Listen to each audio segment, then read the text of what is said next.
आपको employability skills का महत्वपूर्ण चैप्टर वर्ब क्रिया पढ़ाने जा रही हूँ। इससे पहले हमने नाउन वाला टॉपिक कंप्लीट किया था। वर्ब क्या होती है, वर्ब कितने प्रकार की होती है और वर्ब के एग्जाम्पल्स क्या क्या होते हैं। फर्स्ट है वर्ब। वर्ब को बोलते हैं हम क्रिया।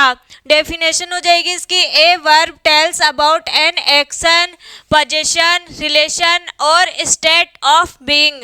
क्रिया किसी क्रिया, अधिकार, संबंध या होने की स्थिति के बारे में बताती है।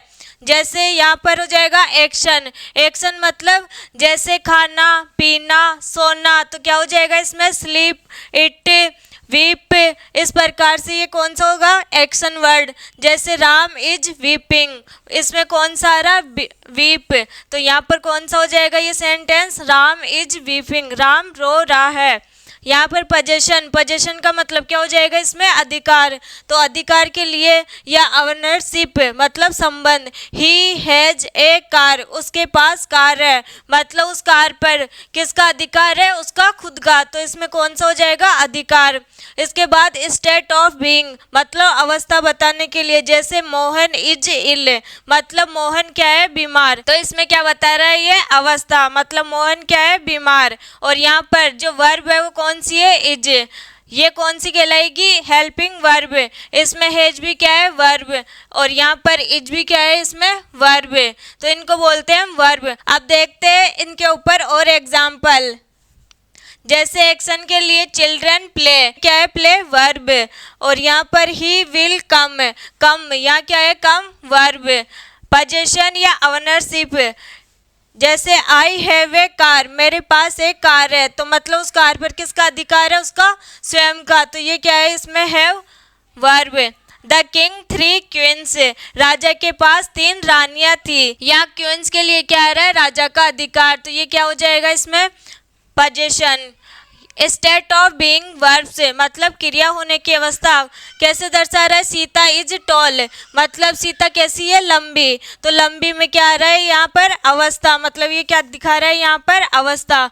दे आर हैप्पी, वे खुश है, तो यहाँ पर हैप्पी के लिए क्या दर्शा रहा है, ये अवस्था, तो ये कौन सा हो जाएगा, स्टेट ऑफ बीइंग वर्ब से मतलब अवस्था के लिए क्या हो जाएगी, ये वर्ब। हैप्पी क्या है यहाँ पर, वर्ब, यहाँ टोल क्या है, वर्ब। अब देखते हैं टाइप्स ऑफ वर्ब।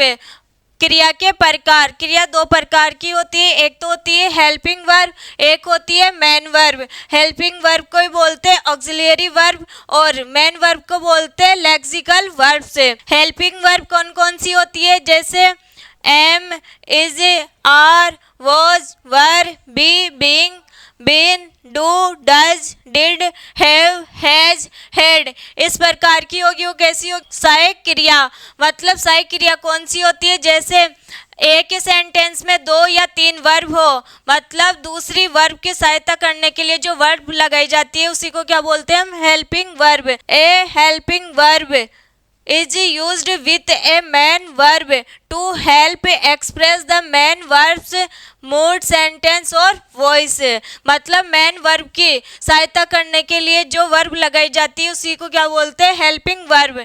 और मुख्य वर्ब या मेन वर्ब कौन सी हो जाएगी, A main verb is the most important verb in a sentence that expresses the action or state of being of the subject. मुख्य क्रिया किसी वाक्य में सबसे महत्वपूर्ण क्रिया को दर्शाती है। जैसे एग्जाम्पल हो जाएंगे इसके कम, गो, प्ले, स्लीप, इट, वीप, ये कौन से मुख्य क्रिया या मेन वर्ब। हेल्पिंग वर्ब 3 प्रकार की होती है, एक तो होती है प्राइमरी ऑक्सिलरी, सेकंड है मॉडल ऑक्सिलरी वर्ब्स और थर्ड है सेमी मॉडल्स। सेमी मॉडल्स में आते हैं need, dare and used to, और यहाँ पर मॉडल ऑक्सिलरी वर्ब्स में आते हैं 10। जैसे मॉडल कौन कौन से, shall, should, will, would, may, might, must, can, could और टू, तो इसमें कौन सी हो जाएगी ये 10। और यहाँ पर होती है 14, am, is, are, was, were, be, being, been, do, does, did, have, has, had. ये आती है प्राइमरी ऑक्सिलरी में। सबसे ज्यादा यूज किया जाता है प्राइमरी ऑक्सिलरी वर्ब्स का। अब मेन वर्ब। मेन वर्ब के टाइप्स। मेन वर्ब होती है दो प्रकार की, एक तो होती है ट्रांजिटिव वर्ब, एक होती है इंट्रांजिटिव वर्ब। सकर्मक क्रिया और अकर्मक क्रिया। सकर्मक क्रिया मतलब इसमें क्या आता है, सेंटेंस में ऑब्जेक्ट, ऑब्जेक्ट आता है, उसी को हम क्या बोलते हैं, सकर्मक क्रिया। और जिस सेंटेंस में ऑब्जेक्ट नहीं आता उसको बोलते हैं हम अकर्मक क्रिया। जिस क्रिया के बाद वस्तु आती है मतलब ऑब्जेक्ट आता है उसे हम क्या बोलते हैं, सकर्मक क्रिया। जैसे समझते हैं एग्जाम्पल से, ही रीड्स द बुक। पहले क्या आता है, सब्जेक्ट, फिर आता है वर्ब, फिर आता है ऑब्जेक्ट। ऑब्जेक्ट जैसे यहाँ पर है ही क्या हो जाएगा इसमें, सब्जेक्ट। रीड्स क्या हो जाएगा इसमें, वर्ब। और द बुक क्या हो जाएगा इसमें, ऑब्जेक्ट। तो ये क्या हो गया, ऑब्जेक्ट, ये हो गया सब्जेक्ट, और ये हो गई वर्ब। तो यहाँ पर वर्ब के बाद में क्या आ रहा है, ऑब्जेक्ट। तो ये कौन सा होगा, ट्रांजिटिव वर्ब।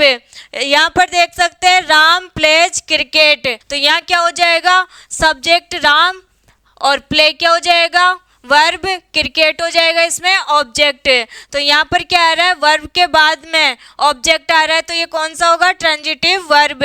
इसके बाद में विशाल इज गोइंग टू जयपुर। तो यहाँ पर क्या आ रहा है, विशाल कहाँ जा रहा है, जयपुर। तो यहाँ क्या हो जाएगा, विशाल तो सब्जेक्ट हो जाएगा, इज क्या हो जाएगी इसमें, हेल्पिंग वर्ब, और गोइंग क्या हो जाएगा, मेन वर्ब।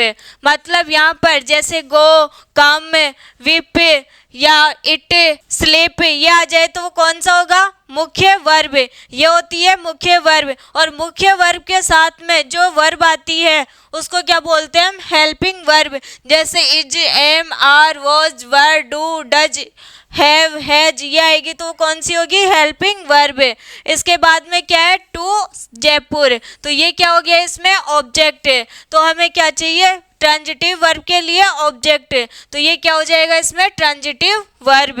इसके बाद देखें इंट्रांजिटिव वर्ब। इंट्रांजिटिव वर्ब में हमें ऑब्जेक्ट की जरूरत नहीं पड़ती। तो यहाँ क्या हो जाएगा, राम वॉक्स। राम ये क्या है, सब्जेक्ट, ये क्या है इसमें, वर्ब। मतलब इसमें क्या क्या आता है, subject plus verb.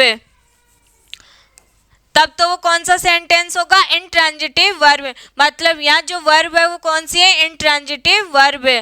Sita plays. Sita क्या है यहाँ, सब्जेक्ट, प्लेज क्या हो जाएगा इसमें, वर्ब। तो यहाँ क्या हो जाएगा, ये इंट्रांजिटिव वर्ब, क्योंकि इसके बाद में क्या नहीं आ रहा, ऑब्जेक्ट। इसके बाद राम स्लीप्स। तो यहाँ राम क्या हो जाएगा, सब्जेक्ट, स्लीप्स क्या हो जाएगा इसमें, वर्ब। और कौन सी वर्ब होगी ये, इंट्रांजिटिव वर्ब, क्योंकि इसके बाद में क्या नहीं आ रहा, ऑब्जेक्ट। ये तो हो गया टाइप्स ऑफ मेन वर्ब। अब देखते हैं जो 5 फॉर्म होती है वर्ब्स की वो कौन कौन सी होती है। जो फर्स्ट फॉर्म होगी जैसे बेस फॉर्म। बेस फॉर्म कौन सी होती है, V1। जैसे यहाँ है गो, गो का जब सेकंड फॉर्म बनाएंगे मतलब फास्ट सिंपल, तो यहाँ क्या हो जाएगा, वेंट। पास्ट पार्टिसिपल जब फॉर्म बनाएंगे मतलब V3, तो इसमें क्या आ जाएगा, गो, वेंट, गॉन। जब इसकी फोर्थ फॉर्म बनाएंगे तो इसमें कौन सा आएगा, प्रेजेंट पार्टिसिपल।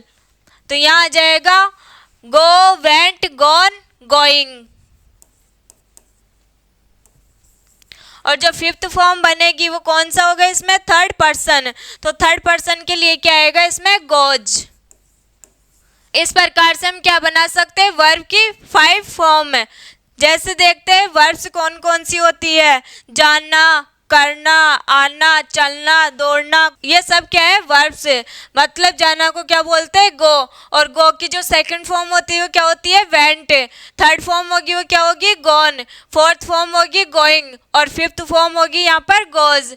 ऐसे ही करना मतलब डू। डू की जो सेकंड फॉर्म होगी वो क्या होगी, डिड। और थर्ड फॉर्म डन। यहाँ फोर्थ फॉर्म हो जाएगी डूइंग, फिफ्थ फॉर्म हो जाएगी यहाँ पर डज। ऐसे ही आना, आना मतलब कम। सेकंड फॉर्म होगी इसकी कैम, और थर्ड फॉर्म होगी इसकी कम, और फोर्थ फॉर्म होगी इसकी कमिंग, और फिफ्थ फॉर्म हो जाएगी इसकी कम से। इस प्रकार से चलना, वॉक, वॉक्ड, वॉक्ड, वॉकिंग, वॉक्स। रन, रैन, रन, रनिंग, रन्स। मतलब जो फोर्थ फॉर्म होगी उन सब में क्या लगता है, आईएनजी। और यहाँ पर जो फिफ्थ फॉर्म होगी उसमें क्या लगेगा, यहाँ पर ईएस या एस। इस प्रकार से हम अलग अलग वर्ब्स देख सकते हैं। नेक्स्ट जैसे ये हो जाएगी ड्रिंक, ड्रैंक, ड्रंक, ड्रिंकिंग और ड्रिंक्स। ये ध्यान रखना है, फोर्थ फॉर्म में तो आईएनजी लगेगा और फिफ्थ फॉर्म में ईएस या एस लगेगा। और यहाँ पर ये चेंज हो सकती है अलग अलग। आज हमने कंप्लीट किया है वर्ब।